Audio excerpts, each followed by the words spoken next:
Bueno, la conferencia de esta noche es acerca de la batalla de las Biblias. No iremos directamente en la Biblia esta noche, sino que miraremos a la historia en esta batalla, y mañana a la noche, bueno, en las próximas conferencias estaremos estudiando a la Biblia misma. Así que no se olviden de traer sus Biblias mañana a la noche. ¿De qué se trata de toda esta batalla? Sabrá que en el pasado la Biblia era un asunto muy, muy importante. Y hubo guerras que se combatieron sobre esta Biblia. Y la iglesia medieval prohibió la Biblia, pero hoy todos parecen estar satisfechos de que todos tengan una Biblia. Entonces, ¿ha cambiado la actitud o ha cambiado algo más? Mateo 4, versículo 4. Él respondió y dijo: escrito está, no solo de pan vivirá el hombre, sino de toda palabra que sale de la boca de Dios.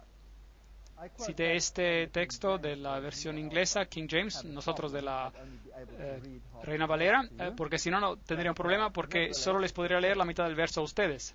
Pero sin embargo dice: escrito está, no solo de pan vivirá el hombre, sino de toda palabra que sale de la boca de Dios. Obviamente es importante que conozcamos la palabra de Dios. Isaías 8:20, a la ley y al testimonio, si no dicen conforme a esto, es porque no les ha amanecido.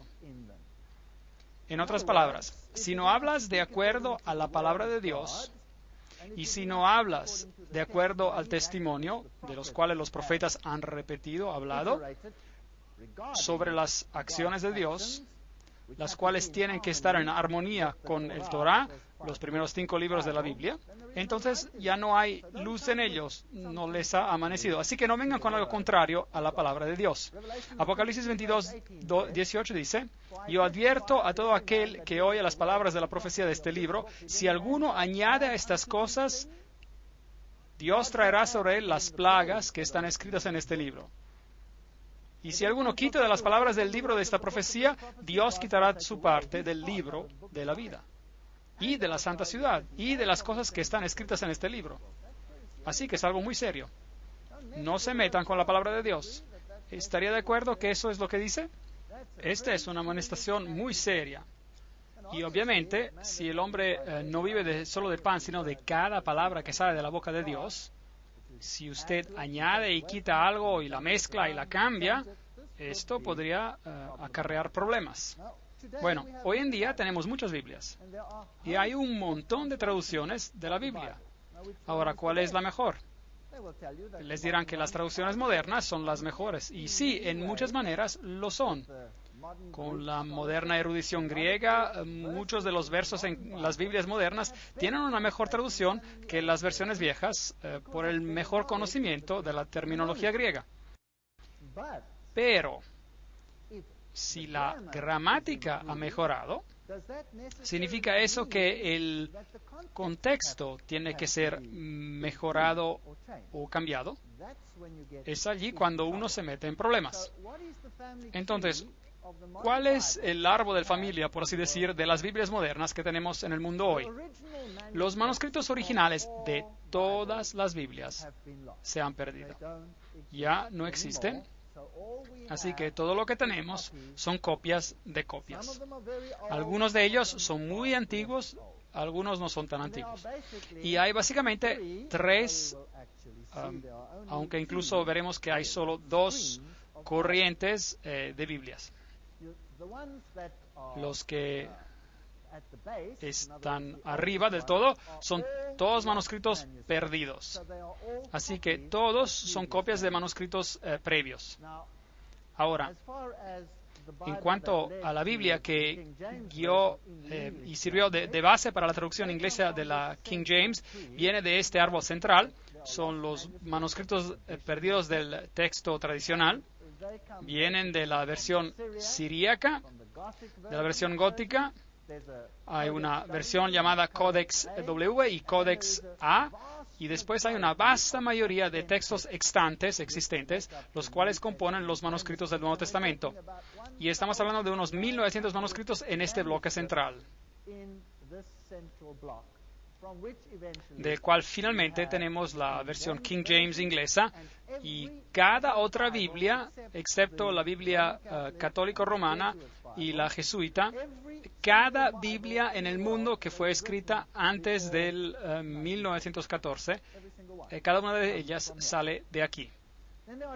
Después hay dos otras corrientes. Este árbol aquí es el que originó con la versión Douay, la cual es básicamente la versión jesuita de la Biblia, y los ancestros de la versión occidental están perdidos, y el texto es una expansión del texto original. Aquí tenemos la antigua versión latina. Tenemos la versión latina Vulgata, la cual el Papa declaró que era infalible. Tenemos el Codex D, el Codex D2, el Codex E2 y la versión Douay del 1582, la cual fue escrita para contrarrestar la Reforma Protestante. Y esa es una de las corrientes. Y los manuscritos que pertenecen a esta familia tienen el mismo texto y todos acuerdan con las palabras. Luego hay otro árbol, el cual es el ancestro de la familia de Alejandría, y el original está también perdido, como veremos.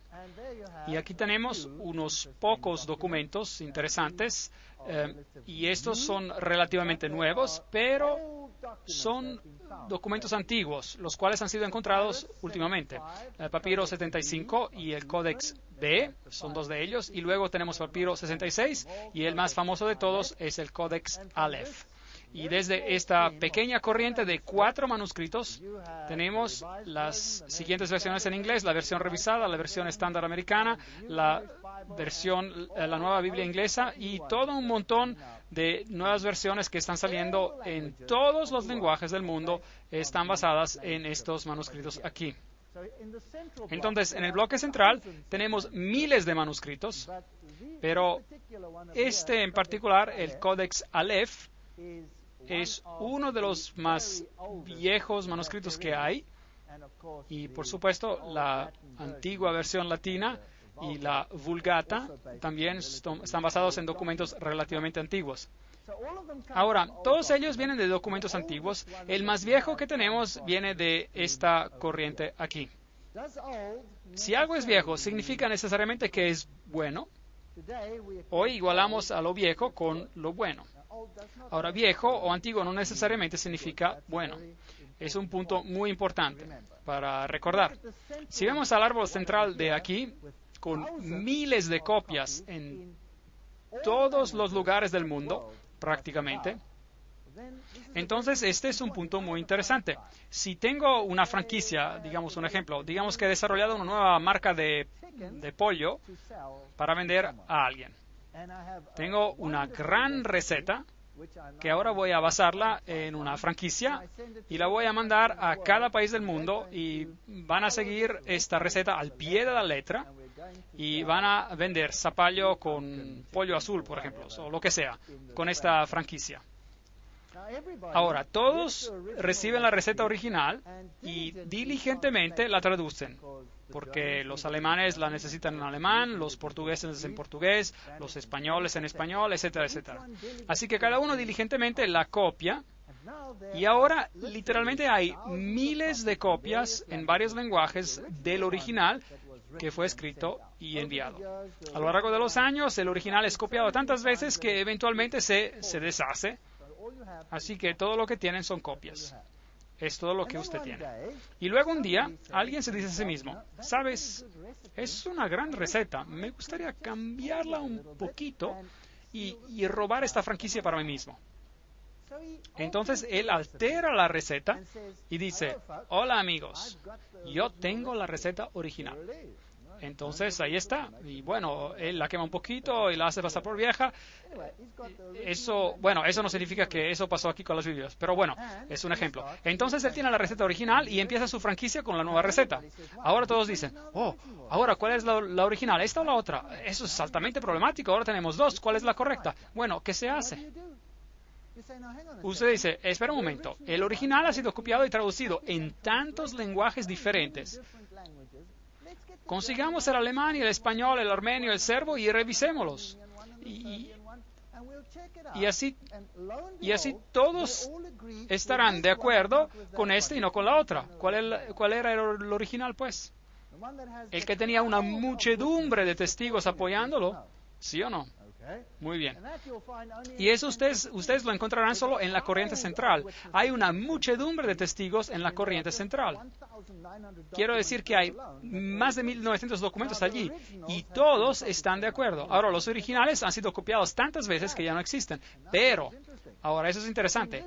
En esta corriente de aquí hay muchos versos que faltan, que ya no existen para nada. Y en esta corriente de aquí hay muchos versos que no existen para nada, que están, pero en esta corriente de aquí. Ahora, no tenemos los manuscritos originales, así que los seguidores de esta corriente dicen, no estaban en los originales, después de todo, esos son documentos viejos. Y esta corriente dice, ellos no estaban en el original. ¿Ven lo que dicen? Pero, ¿qué tal si uno tiene cartas muy antiguas de los padres de iglesia, las cuales obviamente no fueron copiadas tanto como fue la Biblia, o como un documento, y tiene las cartas muy antiguas de padres de la iglesia muy antiguos escribiéndose uno al otro? Ahora, si escribo una carta a mi esposa, por ejemplo, estoy en este país y ella está en otro país y la estoy animando y dándole unas cuantas citas de la Biblia, todos lo hacen, ¿no es así? Todos lo hacen, ¿no es así? Y así que tenemos esas cartas antiguas y hay citas de versos, los cuales no aparecen allí, en esta corriente. Pero las cartas son más viejas de esos manuscritos. Entonces, ¿cuál sería la corriente correcta? ¿Cuál sugeriría usted? Obviamente, las que están en línea de aquí, al centro, porque ellos están citando versos que ni siquiera existen en aquellos. Ese es el caso, es así como es.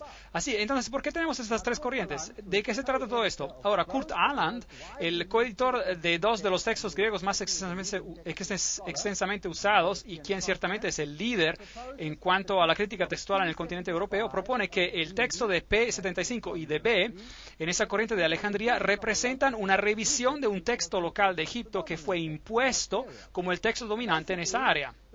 Así que básicamente no tenemos cuatro, solo tenemos dos de esos manuscritos y uno es solo una modificación del otro. Así que básicamente en esa corriente hay solo un documento que queda y ese es el texto sinaítico y regresaremos a eso en un momento. Luego, David Otis dice, fundamentalmente hay solo dos corrientes de la Biblia. La primera corriente, la cual llevó el texto recibido en hebreo y en griego, manuscritos preciosos fueron preservados por la iglesia en Pella, en Palestina, donde los cristianos huyeron cuando en el año 70 después de Cristo los romanos destruyeron a Jerusalén. Entonces los manuscritos originales no estaban en Roma, sino que vinieron del área cristiana. Vinieron de Jerusalén, vinieron de Siria, allí donde los apóstoles predicaron. Allí es donde se encontraban los manuscritos originales y es el lugar lógico donde ellos estén porque es allí donde estuvieron los apóstoles. No es correcto. Por la iglesia de Siria, de Antioquia, la cual produjo erudición eminente, por la iglesia itálica en el norte de Italia, y también, por si acaso, los cristianos en el norte de Italia, previamente, recibieron sus escrituras de la ruta del Medio Oriente y no de Roma. Y había un gran problema entre los ostrogodos al norte y aquellos en Roma porque ellos tenían escrituras diferentes. Muy interesante. Entonces, el norte de Italia tenía los mismos textos como en las regiones del Medio Oriente. Y también al mismo tiempo por la iglesia galia en el sur de Francia y por la iglesia céltica en la Gran Bretaña y los prevaldenses y los valdenses y las iglesias de la Reforma. Todos ellos tenían esencialmente los mismos manuscritos. Estos manuscritos están en acuerdo entre ellos mismos por la vasta mayoría de copias del texto original. Entonces, este es llamado el texto recibido, el textus receptus.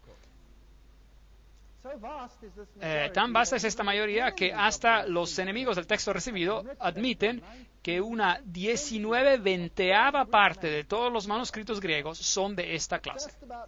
Casi cada uno es de esta clase. Y luego hay una segunda corriente, la cual es muy pequeña y está basada en manuscritos antiguos, no dudemos de eso. Estos representan en griego el manuscrito Vaticano o Codex B en la librería en Roma. Y este fue usado para contrarrestar la Reforma, porque dice cosas diferentes de las que los reformadores utilizaban. Entonces, en ese tiempo de la Reforma, el Codex B se convirtió en muy prominente. Y luego tenemos el texto sinaítico o el Codex Aleph, el cual fue encontrado en la región de Egipto. Y les mostraré el lugar más tarde, y viene del texto de Alejandría. Así que tenemos este, y fue encontrado en una fecha muy interesante. Fue encontrado en el 1844. Entonces este es el que ha sido encontrado más recientemente de todos los manuscritos antiguos, y es un documento muy antiguo. Así que cuando diga en su Biblia que esa traducción está basada en manuscritos antiguos, entonces la idea está planteada que antiguo significa bueno. ¿Están conmigo? Pero antiguo no necesariamente significa bueno, solo significa antiguo. Eso es todo lo que significa. En latín tenemos la Vulgata o la Biblia en latín de Jerónimo en 383 después de Cristo, es muy vieja. Y hay unos problemas con esa Biblia que, como veremos también, en inglés hay la Biblia jesuita del 1582 después de Cristo, que fue escrita en lengua vulgar, si desea, para contrarrestar la Biblia de la Reforma. Y la Vulgata reaparece después con grandes cambios en la Douay o la Biblia católica, sobre la cual la versión inglesa de las Buenas Nuevas y muchas otras versiones inglesas modernas se basan hoy en día. Entonces, esta controversia, como vemos aquí, y cada declaración que hago, de hecho, tendrá una cita, así que nadie dirá que lo dije yo. Yo no digo nada, solo leo. La controversia presente entre la versión inglesa tradicional King James en inglés y las versiones modernas es la misma lucha entre la primera iglesia y las sectas rivales. Entonces, la primera iglesia tuvo esta batalla porque estos manuscritos antiguos son diferentes y la iglesia moderna tiene esta batalla. Así que ambos tienen una batalla. Hubo una batalla en el principio, hubo una guerra en el medio con la Reforma, una guerra literal sobre la palabra de Dios. Y ahora tenemos otra batalla surgiendo en nuestros tiempos, la batalla final. Creo que será esta la última batalla. Esta es mi opinión. Entonces, la batalla se luchó entre los valdenses y los papistas desde el IV al XIII siglo y más tarde entre los reformadores y los jesuitas en el siglo XVI. Y hoy la batalla va a ser hecha entre cualquiera que represente las Biblias, que esas personas también defendieron, y cualquiera que represente el otro lado. Necesitamos entender que muchas de las nuevas traducciones son tomadas de manuscritos viejos. Sin duda, como les había explicado. Las personas creen que son más fiables, pero no, solo son más viejos. De hecho, ellos están diciendo, ahora escucha atentamente, que un manuscrito que fue encontrado en una canasta de basura de papel en una cueva en el monte Sinaí y manuscritos dudosos de Alejandría, donde tenía todo ese movimiento de ocultismo, son más fiables que el texto recibido. Eso es lo que estás diciendo. Así que estos manuscritos dudosos son más fiables. De hecho, el que fue encontrado en el monte Sinaí fue arrojado porque había sido copiado y borrado, y según la ciencia que estudia cuántas veces un manuscrito ha sido copiado y borrado y vuelto a escribir, parece que este ha sido borrado y reescribido en muchos sitios hasta unas 70 veces. De hecho, fue tan borrado y reescrito que lo botaron. Pero este es el manuscrito en el cual todo está basado hoy, como fiable. Ahora, ¿de dónde vienen estos manuscritos? Había un hombre por el nombre de Orígenes, que era un viejo iniciado, lo encontraremos en los escritos masónicos. Él era un iniciado adepto. Es interesante, si yo encuentro a alguien alabado en los escritos masónicos, aguzo los oídos. Él era un crítico textual y supuestamente corrigió numerosas porciones de los sagrados manuscritos. Ahora, esto es en los tiempos antiguos. La evidencia, al contrario, muestra que él los cambió para que estuvieran de acuerdo con su propia filosofía humana de ideas místicas y alegóricas. Por ejemplo, él creía que el hombre era divino, y por eso no solo había un hombre divino que vino a esta tierra, sino que todos somos divinos, el cual es enseñanza masónica hasta estos días. Y por eso ellos creen que esos manuscritos de hecho fueron corrompidos. Así que del nacimiento de Cristo hasta el año 400 después de Cristo, algunos evangelios gnósticos aparecieron. Pablo menciona de esto en 2 de Corintios 2:17, que dice: pues no somos como muchos que se benefician falsificando la palabra de Dios. Entonces, en los tiempos de Pablo, ¿estaban corrompiendo la palabra de Dios? ¿Sí o no? Sí, la estaban corrompiendo. Y ellos la estaban corrompiendo con ideas gnósticas. Y esto era para traerlas en línea con un pensamiento ecuménico, que todas las religiones son básicamente lo mismo y que no deberíamos elevar una más que la otra. En el año 331 después de Cristo, y es cuando realmente empieza el problema, Constantino ordenó que se escribiera una Biblia ecuménica. Ve, la cristianidad estaba diciendo: Jesús es el camino, la verdad y la vida. Y todas las doctrinas con respecto al cristianismo eran problemáticas porque se enfrentaban claramente al paganismo. Y por eso Constantino, que trató de juntar las dos, comisionó a un hombre llamado Eusebio, quien era, de hecho, un seguidor de Orígenes, que escribiera una Biblia ecuménica. Eso quiere decir cambiar la palabra de Dios usando escrituras gnósticas para que sea aceptable a los paganos como también a los cristianos. Y eso fue lo que ellos hicieron. Pero los primeros cristianos rechazaron estos manuscritos y dijeron que no son de Dios. Y por eso las Biblias ecuménicas fueron a librerías secretas y allí estuvieron para que más tarde sean sacadas como manuscritos antiguos. Había cerca de 50 copias hechas por Eusebio y fueron distribuidas y terminaron en dos grandes áreas, mayormente en Roma y en Alejandría, donde tenían los estudios esotéricos, del cual estudiaremos más adelante. Bueno, Orígenes creía en la así llamada herejía aria. Ahora, la herejía aria es que Jesús no era Dios y que Dios es básicamente, si desea, es un Dios panteísta, un Dios en todo. Así que básicamente todos podríamos tener una chispa divina en nosotros, las cuales son enseñanzas masónicas. Es interesante que el catolicismo romano alega que él es antiarriano y que peleó guerras y destruyó personas que eran arias. No hay evidencia, y déjenme decirles ahora, no hay evidencia histórica que las naciones que fueron destruidas porque ellas eran arrianas, como los ostrogodos o los vándalos.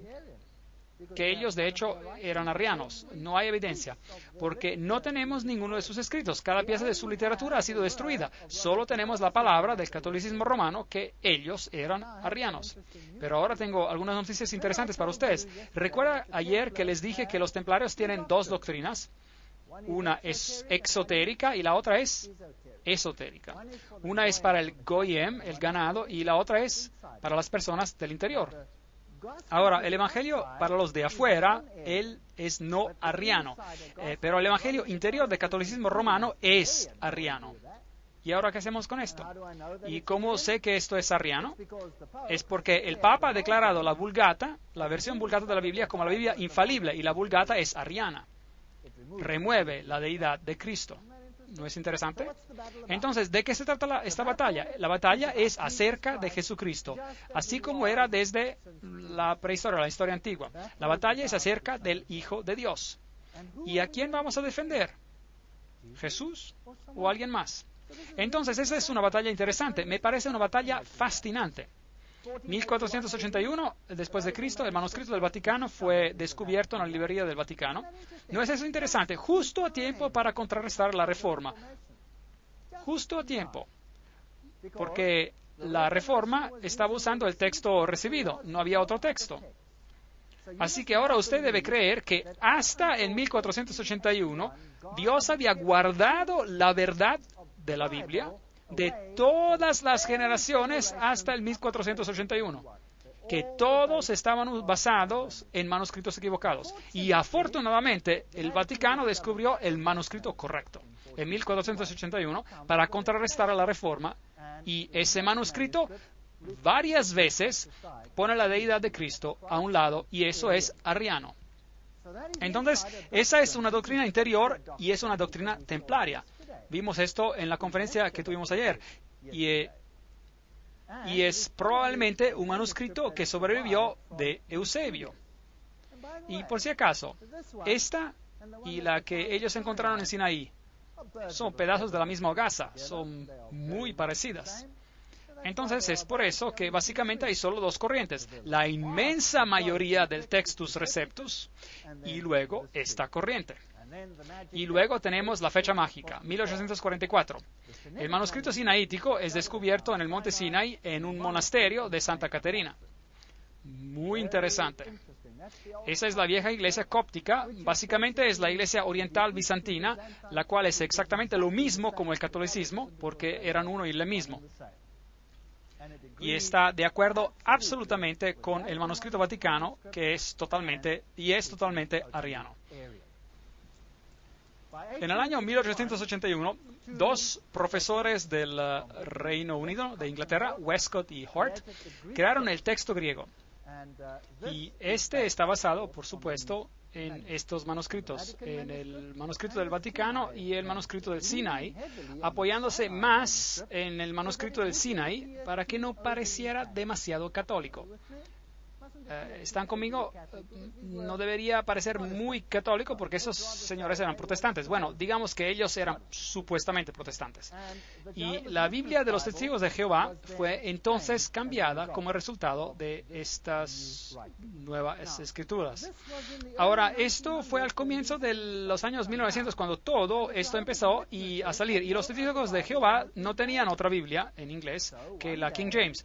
Entonces un día se les dijo, bueno, tomen sus Biblias de King James en inglés, bueno, y mientras ellos se sentaban y entraban, se les dio un lapicero negro y se les dijo, bueno, vamos a modificar la King James, esta versión inglesa, tachen esto, esto y esto, lo que sea, y los tacharon afuera. Ellos no tenían su propia Biblia, no existía al principio del 1900. Así que los Testigos de Jehová fueron los primeros que sacaron inmensas secciones de la Biblia. Les mostraré eso mañana en la noche, lo que tacharon. Y esto debe ser enfatizado, que el argumento no es entre un texto antiguo y uno reciente, pero en dos formas antiguas de texto. ¿Están conmigo? Ese es el argumento. Interesante. Ahora, Tyndale, el traductor inglés de la Reforma de la Biblia, él por supuesto usó el texto recibido y esto realmente irritó al Vaticano porque el otro texto todavía no había sido encontrado, de hecho. Y él usó el texto recibido para la Biblia y le dijo al Papa, si Dios me guarda la vida, dentro de unos pocos años haré que un niño que tira del arado sepa más de las Escrituras que usted. Es una declaración bien fuerte. Una vez más, me gustaría reiterar que el argumento no es la King James, la versión inglesa antigua, contra las otras versiones. El argumento es el texto recibido, el textus receptus o receptus, comparado con la pequeña corriente que viene del Sinaí y del Vaticano. Ese es el argumento. Y por si acaso, cualquier Biblia, en cualquier lenguaje, que existió antes del 1900 es basada sobre el texto recibido. Así que si usted va a Serbia, ellos tienen el texto recibido. Si usted va a Grecia, ellos tienen el texto recibido en griego. Si va a cualquier país en el mundo, la Biblia luterana, cualquier Biblia, todas están basadas en el texto recibido, cada una de ellas. Pero después del 1900, las versiones modernas ya no están basadas en esto. Bueno, cuando esta Biblia salió, los jesuitas fueron llamados para ayudar. Una gran crisis, porque ahora estaba claro que las enseñanzas de Roma no estaban de acuerdo con la Biblia. Y esta fue una de sus declaraciones. Note lo que los jesuitas escribieron. Debemos socavar, minar la Biblia de los protestantes y destruir sus enseñanzas. La reina de Inglaterra, dándose cuenta del daño que haría la Biblia jesuita, envió a Europa para Beza, un reformador, quien estaba con Juan Calvino, para ayudar a Thomas Cartwright. Con una mano él tomó todos los manuscritos griegos y con la otra mano él tomó todos los manuscritos en latín del texto recibido y le dio figurativamente golpe tras golpe a la Biblia jesuita. Entonces comenzó la guerra. Eventualmente ellos enviaron a la Armada Española contra Inglaterra para hacerles la guerra y llegaron con 136 barcos armados, algunos con 50 cañones, y todo lo que tenía Inglaterra eran solo 30 barcos. Estos galeros gigantes vinieron e iban a aplastar a Inglaterra a causa de esta Biblia. Bueno, el caballero Francis Drake se levantó esa mañana y debió haber estado muy nervioso. Pero ¿qué pasó? Una tormenta vino durante la noche y los galeros españoles fueron hechos pedazos en la costa, hasta la costa de Escocia, la entera armada destruida en la tormenta. Y todo lo que él tuvo que hacer fue de limpiar. Y desde ese día Inglaterra se convirtió en un gran poder marino. Esa es historia.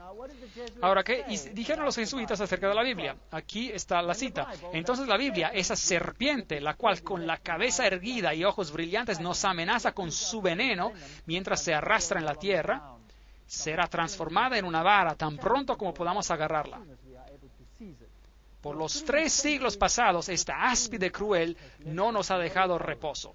Tú sabes bien con qué curvas nos entrelaza y con qué garras nos roa. Ellos odian la Biblia. El catequismo jesuita, aquí la cita, esto es lo que dice.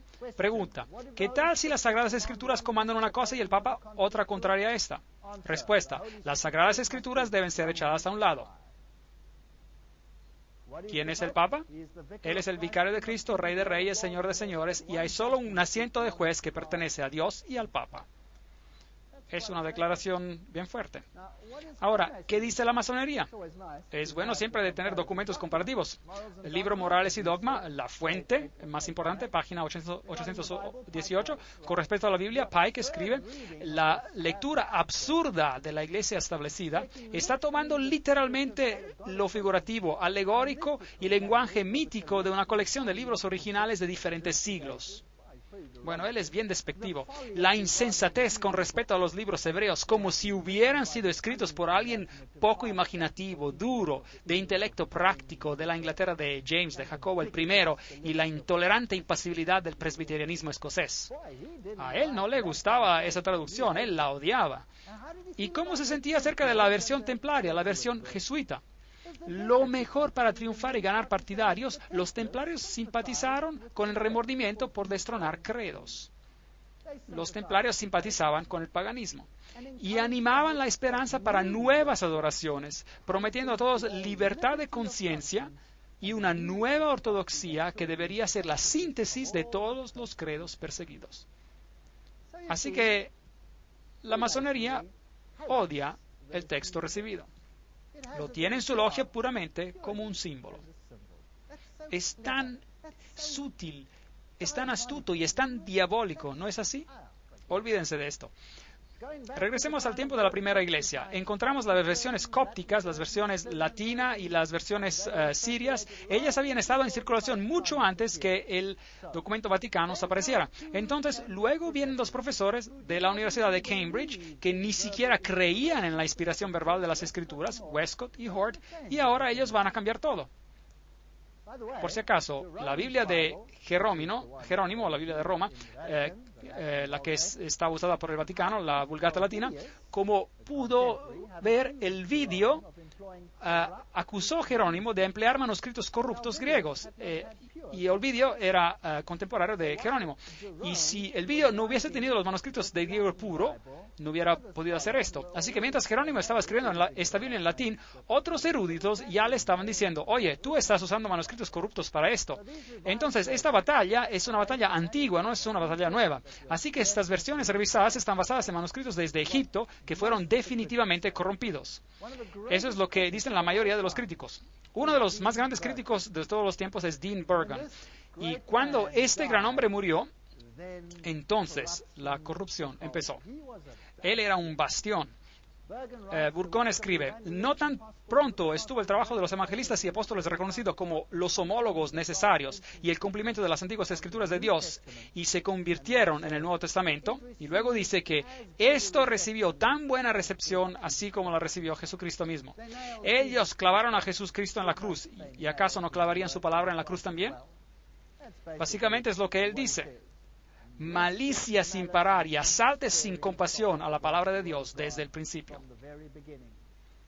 ¿Y qué dice acerca de estos manuscritos que fueron encontrados? Él dice, nosotros oponemos hechos ante su especulación. Ellos exaltan a B, Aleph y D8 porque en su propia opinión estas copias son las mejores. Tejen telas ingeniosas e inventan teorías sutiles porque su paradoja de los pocos contra los muchos requiere ingeniosidad y sutileza para su apoyo. Muy bien escrito. Él lo destrozó. No tenemos que leer toda la cita, usted la puede ver en el video, si mirar el texto de los textos, el resto de los textos, si lee inglés, y ver lo que Burgon tiene que decir. Estoy totalmente indispuesto a creer, Dean Burgon continúa, parece tan extremadamente improbable que al final de 1800 años, 995 copias fuera de cada 1000 probarán ser de poca confianza, y ese 1, 2, 3, 4, 5 que permanecen, que su contenido hasta ayer era tan bueno como desconocido, serán encontrados por haber conservado el secreto de lo que inspiró el Espíritu Santo originalmente. Un punto de vista interesante. Él más allá continúa diciendo, ¿cuál mientras tanto debe ser pensado de aquellas guías ocultas, esas engañosas, que ahora si podrían nos persuadirían ir de nuevo a esos mismos códigos textos de los cuales la iglesia ya se purgó? Vuelvan a esos manuscritos antiguos. Y él toma a Tischendorf, el hombre que originalmente había descubierto los manuscritos, el manuscrito sinaítico, él lo critica a Tragels, critica a Westcott y critica a Hort y muestra que él está totalmente en desacuerdo con sus erudiciones. Y luego esa declaración interesante, ¿quién? Pero esos con tendencias católicas podrían estar satisfechos con la noción de que Dios preservó el verdadero Nuevo Testamento en secreto por casi 1000 años y después finalmente se lo dio al pontífice romano para guardarlo. Ese es el punto de vista al que se llega. Literalmente, ese es el punto de vista al que se llega. Dr. Hoskier cita a Dr. Salmón que dice, naturalmente Hort respetó a esos manuscritos como los más dignos de confianza, los cuales dan la interpretación reconocida por Orígenes, el padre de la Iglesia. Eso es lo que ellos hicieron. Hort, el profesor de Inglaterra, él era un seguidor de Orígenes y tendremos que comprobar eso. No podemos hacer declaraciones así nomás. Tú siempre serás mi amigo, dice, pero ya no puedo ignorar más las críticas. Ese es el doctor Frank Lockson, al doctor F. Lockman, uno de los más grandes traductores. No puedo refutarlos y, mi querido hermano, no tengo ninguna cosa en contra tuya, pero la única cosa que puedo hacer bajo Dios es renunciar cada conexión con la versión Nueva Biblia Estándar Americana. Así que hay un miembro aquí del comité separándose a sí mismo personalmente de esta traducción. Bueno, vayamos a Alejandría a ver a lo que podemos encontrar. Aquí está la estatua de Horus, el secreto de los iniciados. Horus y Isis y Dionisios, los dioses. Esos secretos eran guardados en Alejandría y en la librería de Alejandría era famosa a nivel mundial por sus documentos ocultos. Entonces, por supuesto, los primeros cristianos que estaban basados en la Biblia se deshicieron de ese terrible lugar de información y quemaron la vieja librería alejandrina al suelo, lo cual fue algo catastrófico para el mundo oculto. Bueno, afortunadamente, el UNESCO, y es interesante, el UNESCO y su constitución fue escrita por un miembro de Calavera y Huesos. Por su información, él decidió ellos decidieron restaurarla y construirla en su lugar exacto, esta librería. Y allí está hoy en día las lámparas que habían puesto, tienen cosas interesantes en ellas, como ángeles llevando cornucopias, de las cuales discutimos ayer. Si usted va y mira la librería, esta es gigante y tiene toda inscripción pagana en ella como la librería original tenía. Fue hecho de acuerdo al modelo. Todos los petroglíferos paganos y los símbolos de la antigua adoración del sol están en ella. Y este es Demetrius Phalerium, el fundador de la librería alejandrina. Y en ellos todavía tienen algunos de los manuscritos antiguos que ocurrieron salvarse. Ahí tenemos los papiros de las señales del zodíaco, algo que la Biblia prohíbe.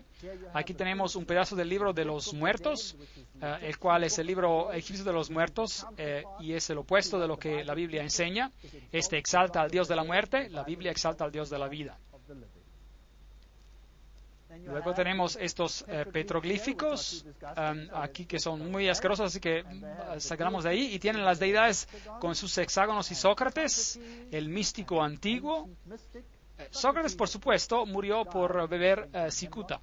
Él era un iniciado y reveló algunos de los secretos y, de acuerdo al juramento, si usted hace eso, usted puede morir con una copa envenenada, o si usted escoge, puede hacer que le degollen la garganta de oreja a oreja y tener su lengua arrancada a la boca. Él escogió la cicuta. Los muertos son exaltados. Esta librería es absolutamente enorme. Uno no puede imaginar cuán grande es. Hice un pequeño video de esto, así que miremos para ver cómo es. Para darles una idea del tamaño, es absolutamente enorme y todos los símbolos interesantes paganos están ahí.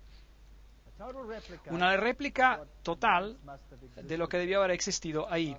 Y para mostrar que yo estuve ahí, en caso de que alguien piense que no lo estuve, aquí están fotos tomadas desde lo alto de la librería. Esta fue abierta por Mubarak en el 2002. Es totalmente nueva, totalmente nueva. Tenía que ir a verla, tenía que ir a fotografiarla. Aquí ellos tienen una estatua de Prometeus llevando el fuego. De acuerdo con las escrituras ocultas, él es Lucifero, el que lleva la luz. Ahora veamos los símbolos en sus paredes. Ahora miremos a algunos de los manuscritos de los cuales Roma dice que son esenciales para comprender el Evangelio extendido. Roma puso la Biblia, y ese es solo el Textus Receptus, por si acaso, en el índice de los libros prohibidos. Ellos no pusieron su Vulgata, la versión Vulgata, en el índice de los libros prohibidos. Es la Biblia protestante que ellos pusieron ahí. Así que la iglesia temprana en Antioquia, como ya había dicho, usó los manuscritos sirios, y este es un libro que está prohibido por Roma.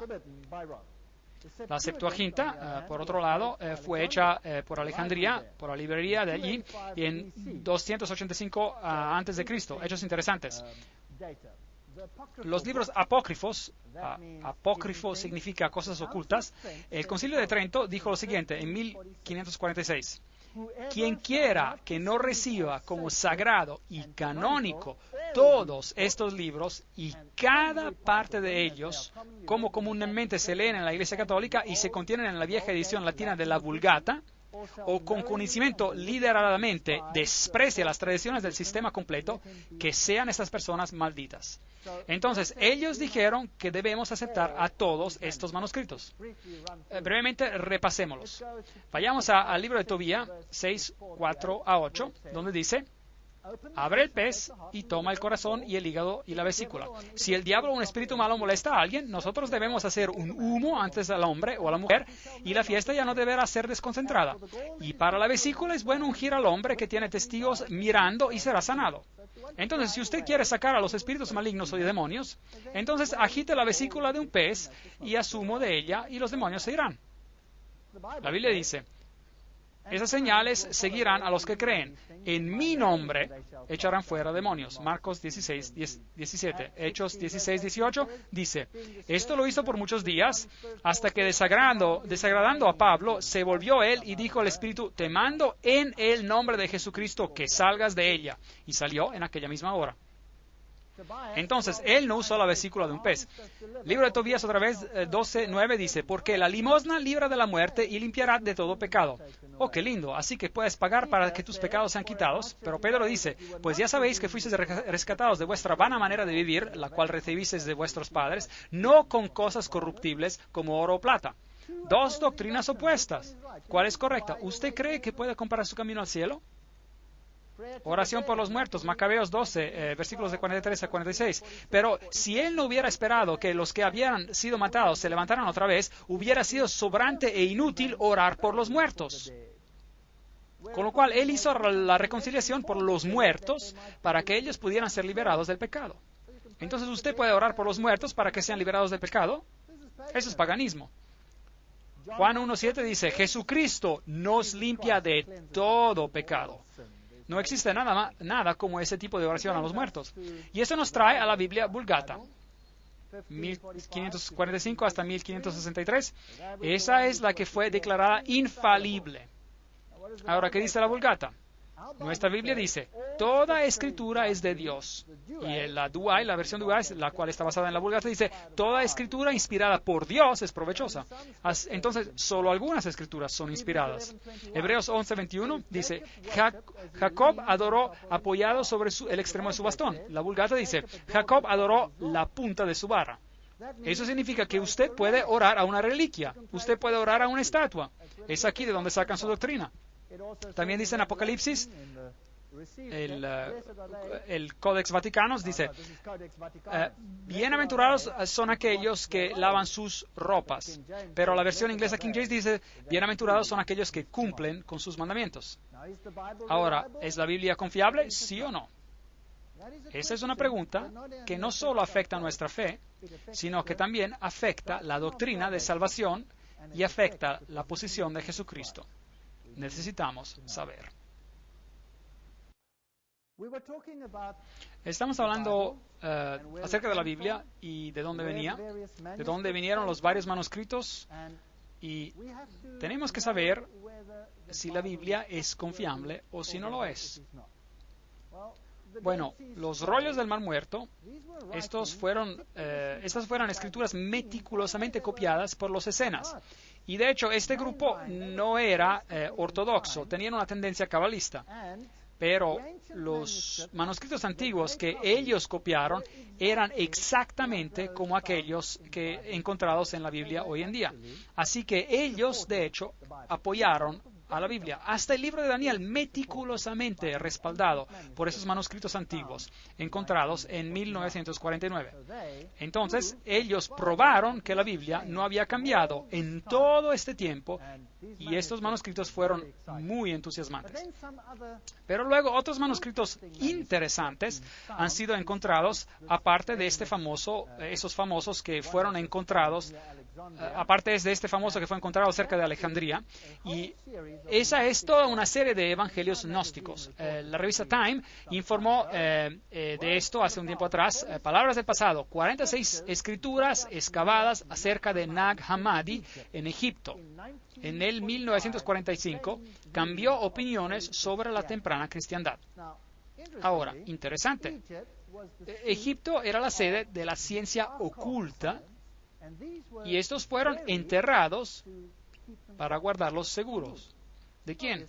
Obviamente de los primeros cristianos que destruyeron la antigua librería pagana. Y estos manuscritos han sido encontrados desde el 1945 y están cambiando las opiniones del mundo. Algunos budistas están diciendo que si hubieran sabido que el cristianismo tenía tal manuscritos, ellos ni siquiera necesitaban haber sido budistas. Ahora, ¿qué dicen esos manuscritos? Esos son los llamados los evangelios perdidos, que son tan famosos hoy en día. Tenemos el evangelio de Tomás, el evangelio de Pedro y todos esos maravillosos manuscritos iluminando lo que los cristianos tempranos querían. Bueno, había los ebionitas, había los marcionitas, había los gnósticos, había los supuestos seguidores de Tomás. Todos ellos básicamente creían en la deidad del hombre y que Jesucristo no tenía deidad exclusiva. Todos ellos creían esto. Leamos del Evangelio de Pedro para ver qué tiene que decir, que ha sido excavado, y usted me dice qué piensa si es confiable.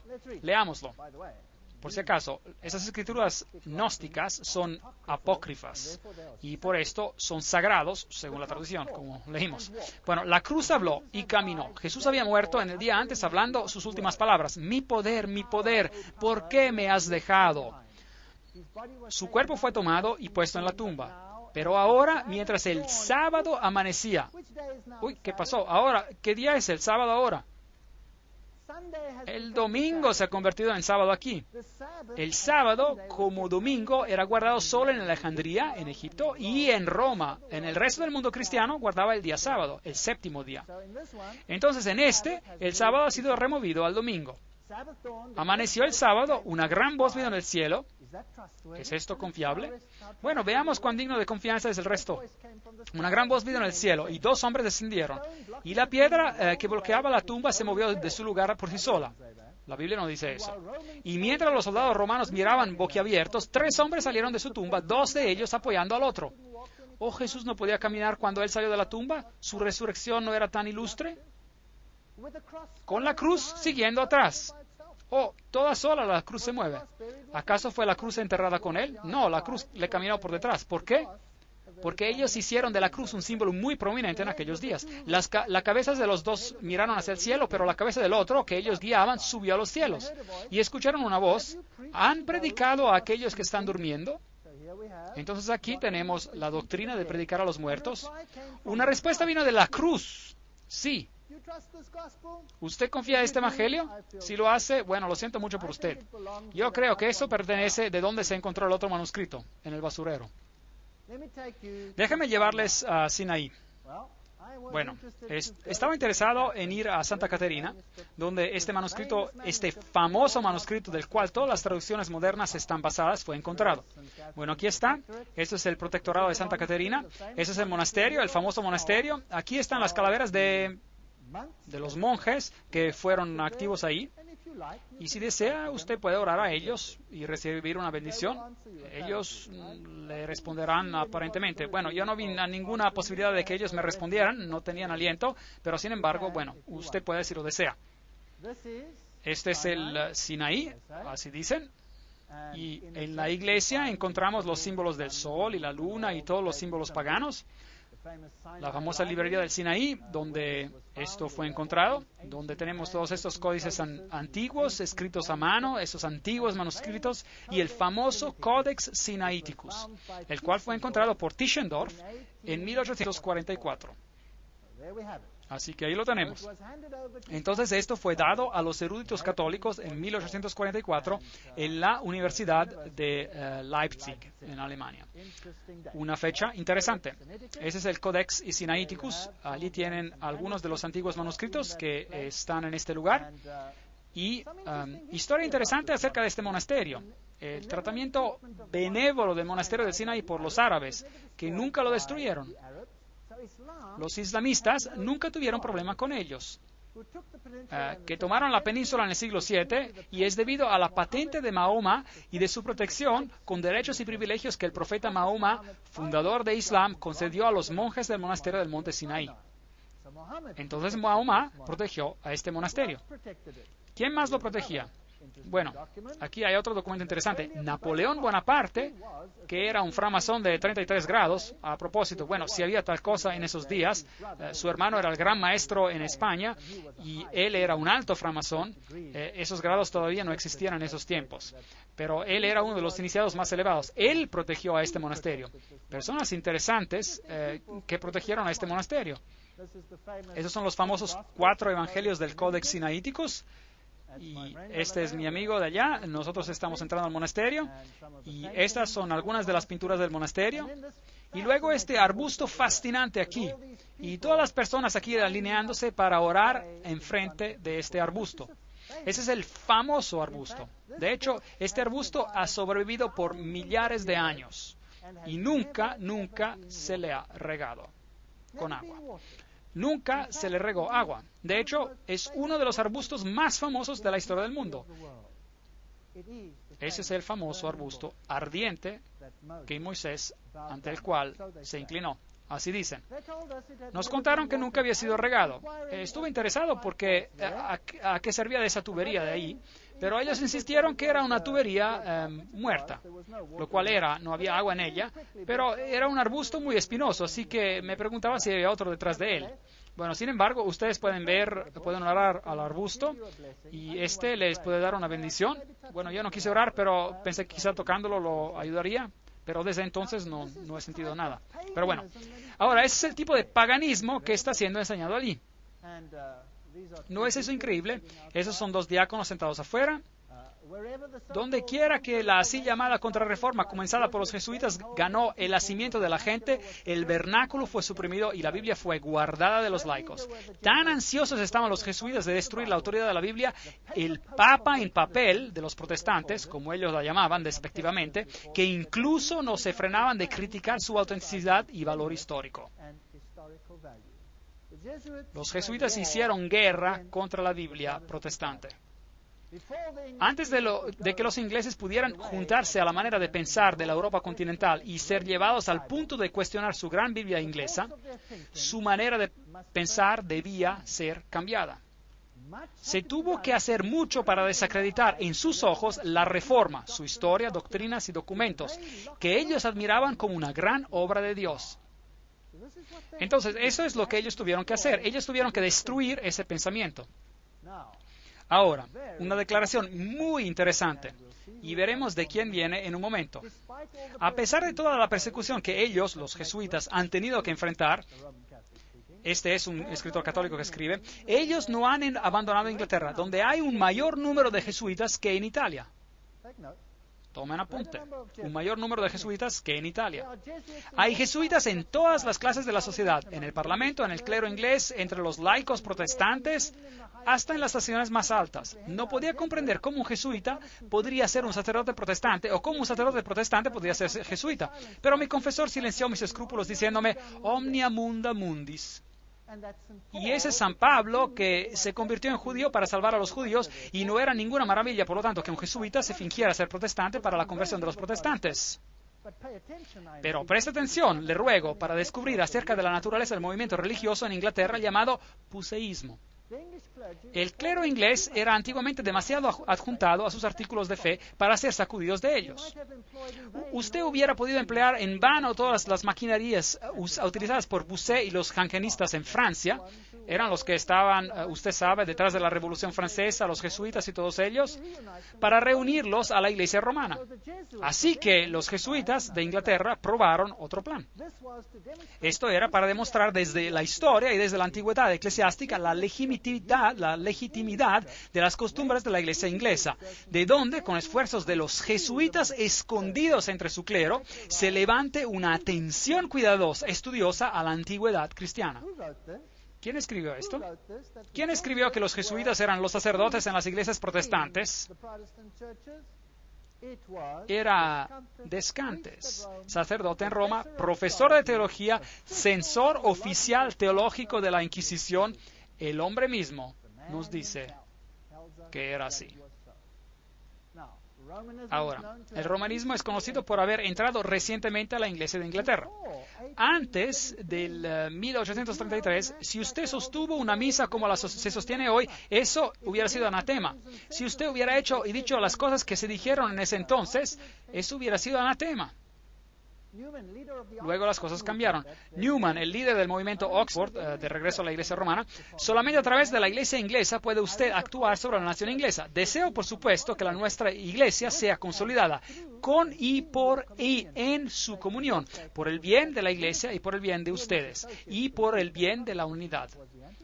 Él y sus asociados creían que el protestantismo era el anticristo. Muy bien. Faber, uno de los asociados de Newman, y él también hacía parte del movimiento de Oxford, dijo, el protestantismo está muriendo. Lo bueno que está en él está, por la misericordia de Dios, siendo recolectado en las cosechas de Roma. Toda mi vida, Dios mediante, será una cruzada contra la detestable y diabólica herejía del protestantismo. Entonces aquí hay una guerra en la iglesia inglesa. Yo creo, dice él, que el anticristo será el infiel y se levantará fuera de lo que se llama el protestantismo. Él está justo diciendo las cosas al revés. Y la iglesia de Roma e Inglaterra serán unidas una sola para oponerlo. Qué cosa fascinante. Apocalipsis 13:18, ellos lo cambiaron.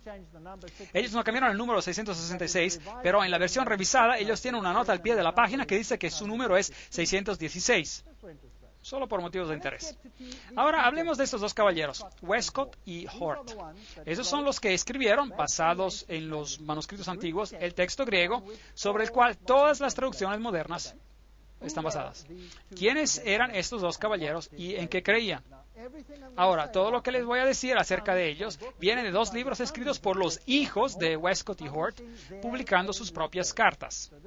Esto no es lo que alguien dice acerca de ellos, esto es lo que ellos mismos dicen sobre lo que creen.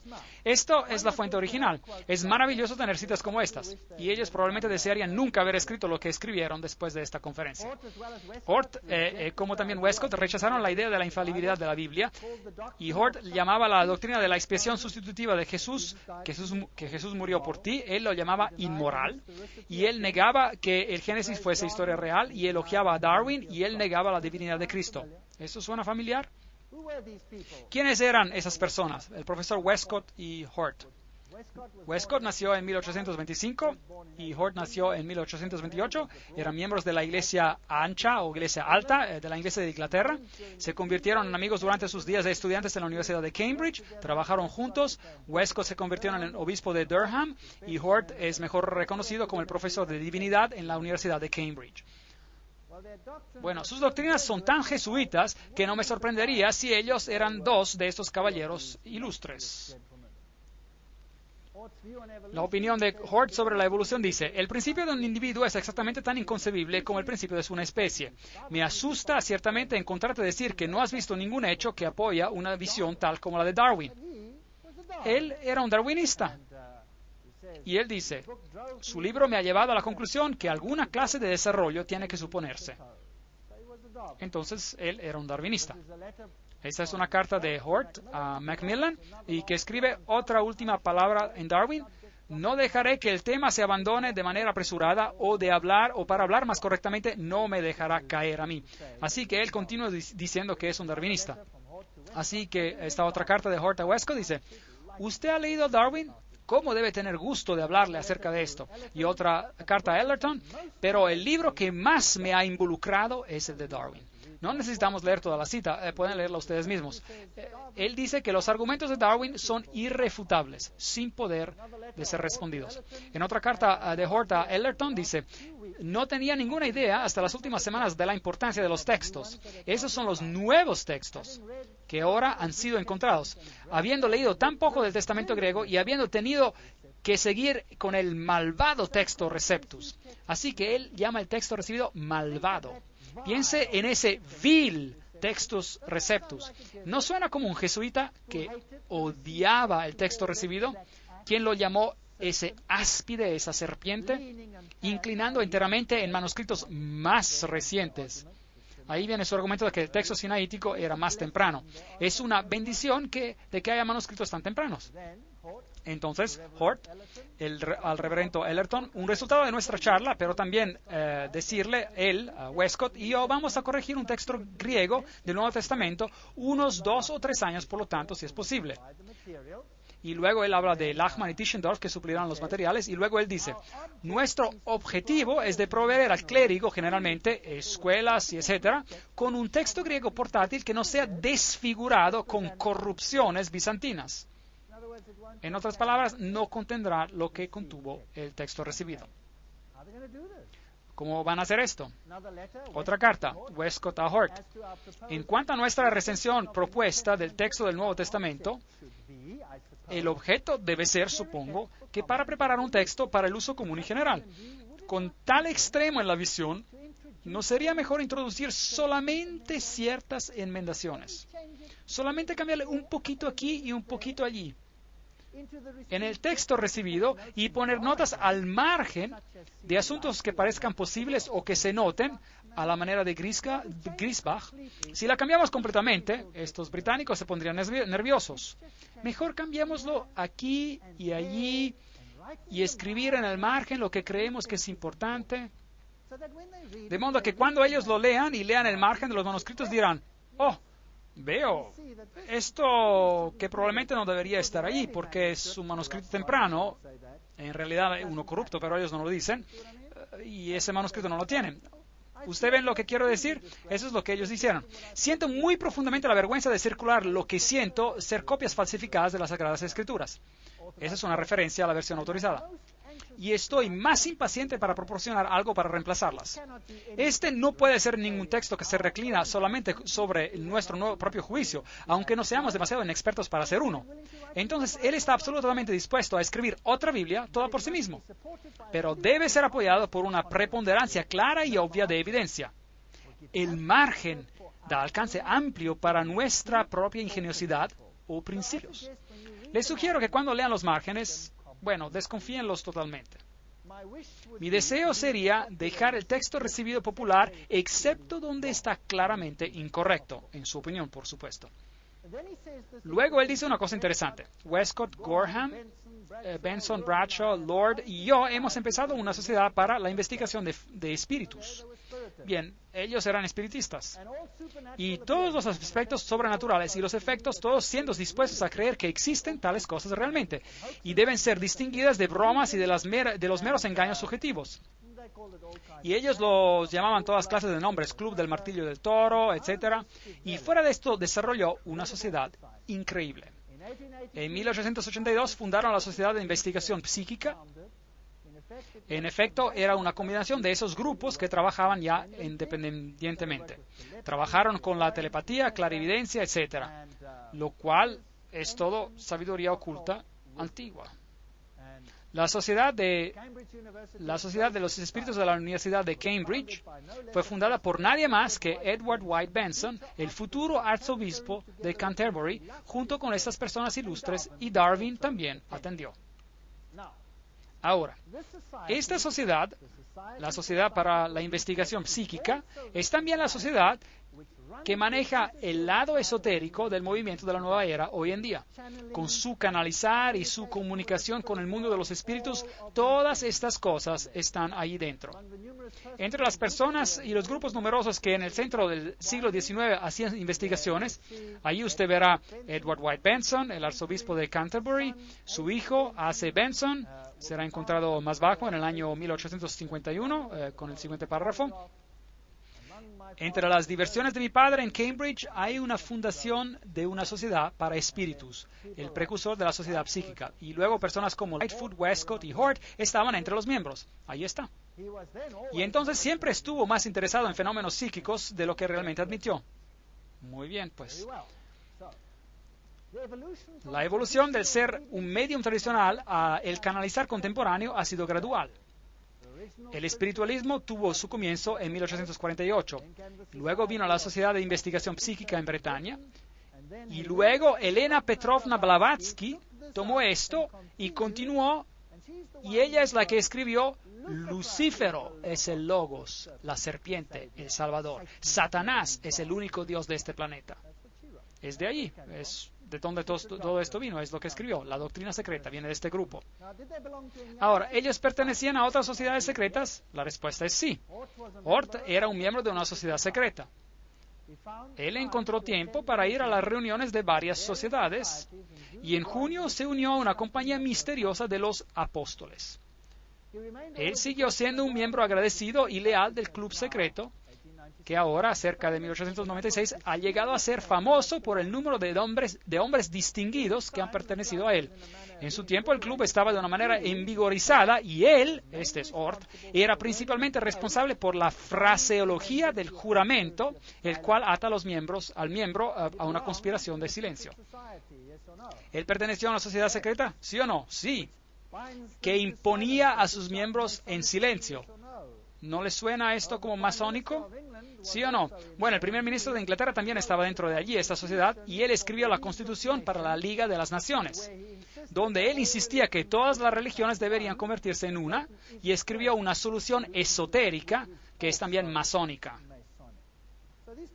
Esas personas eran masones. Ahora, vimos ayer que los iniciados altos creían que ¿quién es Dios? El diablo es Dios. Satanás es Dios. Lucifer es Dios. Así pues, señor Oort, ¿usted va a reescribir la Biblia mientras usted cree que Lucifer es el Hijo de Dios? ¿No significa eso que Jesús va a tener que hacerse menos de lo que es, sí o no? ¿No quisieran reescribir la Biblia para que Jesús sea sacado de la Constitución, sí o no? Bueno, ¿encontraremos eso hoy en día o no? Esa es la pregunta. No la voy a responder esta noche. Mañana la responderemos. Lo veremos por nosotros mismos. Traigan sus Biblias consigo. Echémosle una mirada. 1854. Oort al reverendo Juan Ellerton. Estoy de acuerdo con usted en el pensamiento que es una pena de que Mauricio niega verbalmente el purgatorio. Pero yo estoy de acuerdo completamente y sin dudar con él en los 3 puntos cardinales de la controversia, que la eternidad es independiente de duración, que el poder de arrepentimiento no es limitado a esta vida. ¿Pueden creer esto?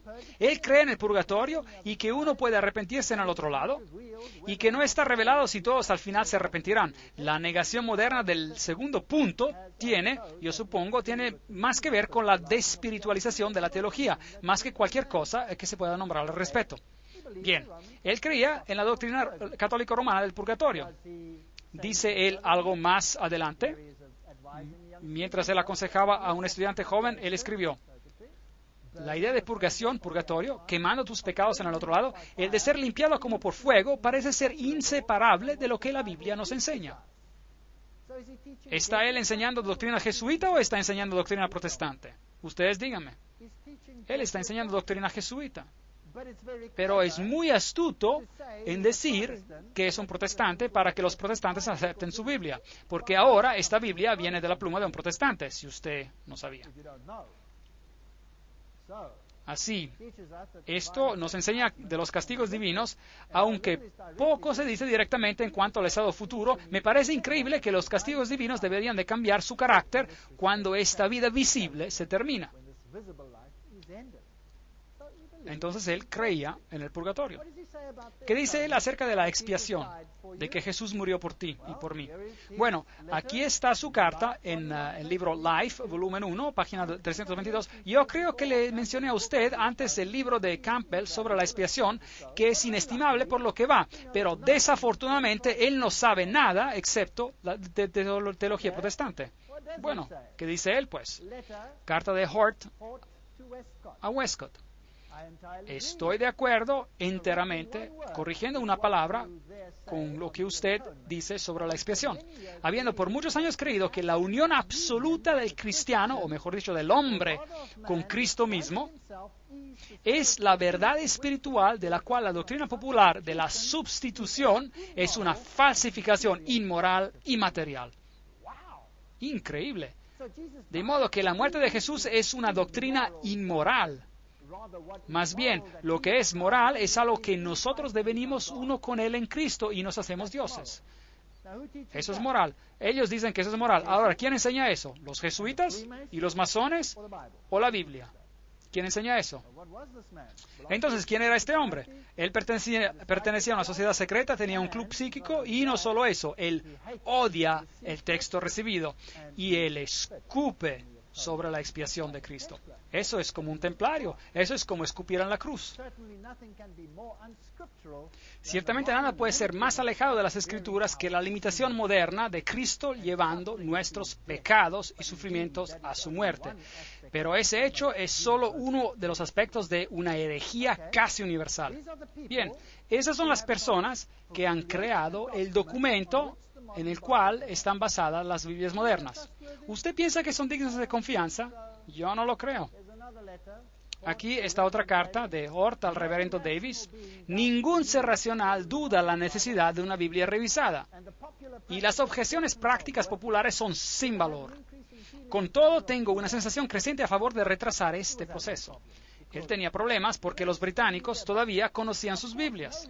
Por supuesto, ninguna revisión puede ser final y sería absurdo esperarla a la perfección, pero la crítica de ambos testamentos, sea en texto que interpretación, me parece ser ahora en este estado caótico, en Alemania, a lo mejor menos que en Inglaterra, que los resultados de una revisión inmediata serían peculiarmente insatisfactorios. Así que los británicos conocían a sus Biblias y este era un problema. Tenían que ser cuidadosos y astutos con lo que iban a hacer. Y él dice, bueno, primero leamos lo que dice aquí abajo. Es por supuesto verdad que podemos solo conocer a Dios a través de formas humanas, pero después pienso que toda la Biblia resuena con el lenguaje de Génesis 1:27 y nos asegura que las formas humanas son formas divinas. Aquí te tenemos, señor Hort. ¿Qué está diciendo? Él está diciendo que somos Dios, que nosotros somos Dios. ¿Quién enseña eso? Satanás enseña eso. Ahora, escuchen esto. 1 de Juan 5:7. En la King James, la versión inglesa, y la Reina Valera también del 95, porque tres son los que dan testimonio en el cielo, el Padre y el Verbo, y el Espíritu Santo, y esos tres son uno. ¿Qué dice este verso acerca de Jesús? Lo hace Dios. Usted buscará en vano en las Biblias modernas por ese verso. No lo encontrará en la nueva versión internacional inglesa, no lo encontrará en la versión revisada estándar inglesa, porque lo han removido para que ellos puedan ser dioses. Hort a Westcott. He sido persuadido por muchos años que la adoración a María y la adoración a Jesús tienen mucho en común en sus causas y resultados. Quizá la pregunta entera se puede decir implicada en la verdadera idea de la mediación, la cual es corrupta casi universalmente en uno o en ambas de las dos direcciones opuestas. Entonces, ¿quién puede mediar por ti también? María puede. ¿Es eso una doctrina católica o una doctrina bíblica? ¿Qué dice el otro hombre? Westcott escribe: he estado tratando de recordar mis impresiones de La Salette. Eso es interesante. La Salette. Estaremos hablando acerca de La Salette, un santuario mariano. Deseo poder ver de qué verdad olvidada la mariolatría lleva testimonio y cómo podemos presentar de manera práctica las enseñanzas de los milagros. Bueno, señor Westcott, ¿así que quiere traer la mariolatría adentro y hacer Jesús de menos? Westcott al reverendo Benson. Por lo que he podido juzgar, la idea de La Salette era de que Dios se revelaría a sí mismo ahora y no en una forma, sino en muchas. ¿Ve? Ecumenismo. Cosas fascinantes. De Hort al reverendo Rowland. Ay, me temo, todavía hay serias diferencias entre nosotros sobre el tópico de la autoridad, y especialmente la autoridad de la Biblia. Si esta objeción primaria fuera quitada, y podría sentir que nuestras diferencias son solo de énfasis, y yo todavía podría, bueno, etcétera, etcétera. Él se quiere alejar de esta idea de que la Biblia es inspirada y de que dice, pues acá, los errores y prejuicios de los que estamos de acuerdo en remover pueden ser alcanzados de manera más sana y eficaz por medio de esfuerzos individuales indirectos y no por asalto abierto de todos juntos. Trabajemos detrás de las escenas, dice, astutamente y silenciosamente, de modo que no traigamos una crisis prematura. Esta gente era muy lista. Aunque pienso que la convocación no es competente para iniciar tal medida, pero siento de que como nosotros tres estamos juntos, sería mal no aprovechar de esta oportunidad, como dice Lightfoot, el señor Lightfoot. De hecho, hay una perspectiva óptima de hacer un buen trabajo. Si somos 3, quedémonos juntos. Aunque ni con este grupo ni cualquier otro grupo de que se forme ahora podría ser posible tener una revisión textual completa. No podemos ahora cambiar todo. Hagámoslo pedacito por pedacito. Quedémonos juntos, somos 3. Hay una cierta esperanza de que lecturas alternativas puedan encontrar un lugar en el margen. Así que mientras pasamos de una traducción a otra traducción, encontrará algunos textos en el margen y en la siguiente versión ya no están, quitados. Y entonces la Biblia cambia. ¿Saben? Si agarran sus Biblias y van al medio del libro de Hechos, y si toma una Biblia de la Nueva Versión Internacional Inglesa, por ejemplo, y va al medio del libro de Hechos y da vuelta a las páginas y mira cuántas palabras hay hasta el final del Apocalipsis, y es así cuántas palabras se sacaron de las Biblias modernas, desde el medio del Hechos al final de Apocalipsis. Ahora, si el hombre no solo vivirá de pan, pero de toda palabra que sale de la boca de Dios, ¿cómo vamos a hacer eso con tantas palabras faltando? Hasta unas 60,000 quitadas. ¿No deberíamos tener una conferencia antes de la primera reunión por la revisión? Hay muchos puntos en los cuales es importante que debamos convenir. Las reglas, aunque liberal, son nebulosas, imprecisas, y la interpretación de ellas dependerá sobre la acción decisiva desde el comienzo. Es absolutamente imposible juzgar el valor de lo que parecen ser alegaciones insignificantes. Ahora, por favor, noten esto para la conferencia de mañana. Es absolutamente imposible juzgar el valor de lo que parecen ser alteraciones insignificantes. Una palabra cambiada en un texto, de modo que la gente incluso no lo note. Alteraciones insignificantes, simplemente leyéndolas una tras otras. Pero tomadas juntas, ellas tienen efectos importantes sobre los cuales muy pocos pensarían al principio. ¿Están conmigo en esta? Ellos están diciendo, vamos a cambiar la Biblia un poquito ahí y un poquito ahí. Y si tomamos todos los cambios juntos, vamos a tener una doctrina enteramente diferente, y esos estúpidos Goyim, esas personas ni lo notarán. Eso es lo que están diciendo. Bueno, lo vamos a hacer mañana. Les voy a mostrar pequeños cambios insignificantes y se quedarán sorprendidos de ver lo que hicieron a Jesucristo nuestro Señor. Se quedarán, espero, sorprendidos. Recuerden, pequeños cambios insignificantes. La diferencia entre un cuadro de, por ejemplo, el pintor Rafael y una copia débil de este se compone en un número de diferencias triviales. ¿No es interesante? Nos hemos resistido con éxito al llamado de salirnos del terreno peligroso, donde las necesidades de la revisión requieren que no nos quitemos. Esto es sin duda el comienzo de un nuevo periodo en la historia de la Iglesia. Hasta el momento los enfadados objetores tienen razón para quedarse asombrados. Esta gente es muy sutil. Balfour era un miembro de la Sociedad Secreta de los Apóstoles de Hort y presidente de la Sociedad para Investigación Psíquica. Y como les dije, él fue el primer ministro de Inglaterra y él escribió el primer anteproyecto de la Liga de las Naciones, o él era en parte responsable de eso. Y entonces estos eran individuos de alto calibre. Veamos a este extracto interesante de un libro, ¿Cuál Biblia? Se llama, por David Fuller en inglés. Hort escribe al reverendo Rowland Williams el 21 de octubre de 1858. Y estoy de acuerdo con ellos, es decir, con los autores de Essays y Reviews, posiblemente una revista, en la condenación de muchas doctrinas principales y especificadas de la teología popular. Los evangélicos me parecen ser víctimas de deformación, más bien de que ser falsos. Hay, me temo, todavía más serias diferencias entre nosotros en el tema de la autoridad, y especialmente en la autoridad de la Biblia. Él no creía en la autoridad de la Biblia, pues. Él escribe de Francia: después de salir del monasterio, avanzamos hacia una pequeña capilla que descubrimos en la cumbre de una colina vecina. Afortunadamente encontramos la puerta abierta, y había una piedad en tamaño real, una virgen y un Cristo muerto. Si hubiera estado solo, me hubiera arrodillado por horas. Ese es un católico romano que está hablando, no es un protestante ya. Si no es jesuita, no sé qué más. Westcott escribe al arzobispo de Canterbury una crítica sobre el Antiguo Testamento. Nadie ahora, supongo, sostiene los primeros 3 capítulos del Génesis, por ejemplo, que dan una historia literal, Nunca podría entender cómo cualquier persona que los lea con ojos abiertos pueda pensar que así es. No creían en nada. ¿Y estos son los mejores manuscritos en el mundo? ¿Usted lo cree? Estoy inclinado a pensar que ningún estado como el Edén existió y que la caída de Adán en ningún grado se diferencia de la caída de cada uno de sus descendientes. Ellos dicen que no hubo ninguna caída en el pecado.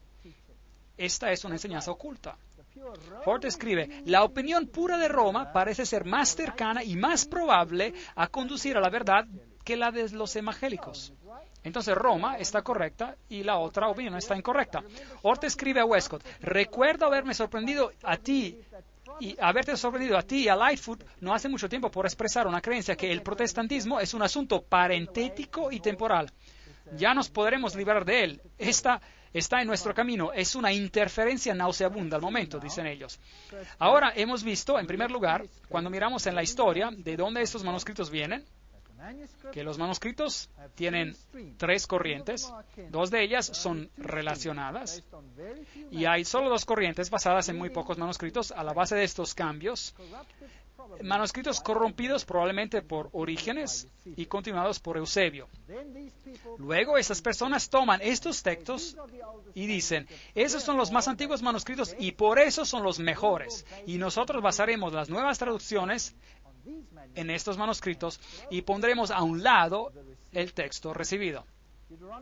Deuteronomio 11:6 dice, guardaos pues que vuestro corazón no se deje engañar y os apartéis para servir a dioses ajenos e inclinaros delante de ellos. Primera de Timoteo 4:16 dice, ten cuidado de ti mismo y de la doctrina.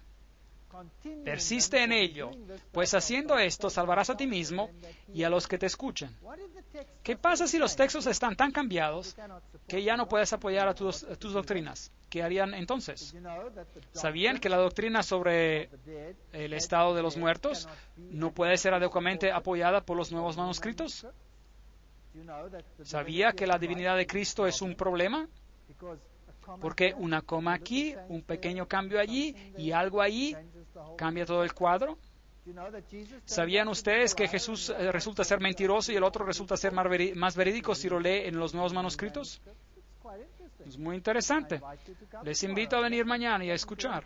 Segunda de Corintios 2:17 dice, pues no somos como muchos que se benefician falsificando la palabra de Dios, sino que con sinceridad, como parte de Dios y delante de Dios, hablamos en Cristo. Si Cristo no es todo en nuestras vidas, entonces no tenemos nada. Si Jesús no es Dios, no tenemos nada en que basar nuestra esperanza. Lo mejor que podríamos esperar es un ciclo constante de reencarnación en un mundo miserable. Ahora como humano, ahora como un animal, o a lo mejor como una hoja para ser comida por una vaca, una existencia muy miserable en lo que me concierne. Pero si Jesucristo es el camino, la verdad y la vida, y si Él pagó el precio por mis pecados, tengo una salida. Tengo una solución al problema que estoy enfrentando, en primer lugar, y tengo una respuesta a todas mis preguntas interiores, porque sé de dónde vengo. Yo vengo de un origen noble. Yo sé por qué estoy en el estado en el que estoy. He caído por el pecado y necesito la redención, la cual puedo encontrar solo en Él, quien me creó en el primer lugar. Y esa es la doctrina que está bajo ataque. Darwinismo supuestamente gobierna en el lugar de la creación. Eso es lo que hemos visto, esto es lo que ellos creen. La expiación se tiene que eliminar para que Jesús no tenga ese rol. Y Zoroaster y Osiris deben ser iguales a él. De hecho, yo debo convertirme en su igual porque soy tan bueno como es él. Yo soy también divino. Eso es lo que ellos alegan. O una es verdad o la otra. Y luego tenemos que hacer otra pregunta. ¿Por qué Roma estos días guarda silencio respecto a la Biblia, pero todavía delira acerca del texto recibido? ¿Por qué es atacado por todas partes ese texto en cada universidad de teología? ¿Por qué dicen ellos en las universidades de teología que el peor texto en el mundo es el texto recibido? Bótenlo a un lado. Aquí hay algo mejor para ustedes. Vengan y vean mañana cuán mejor esto es, y véanlo por ustedes mismos. Gracias.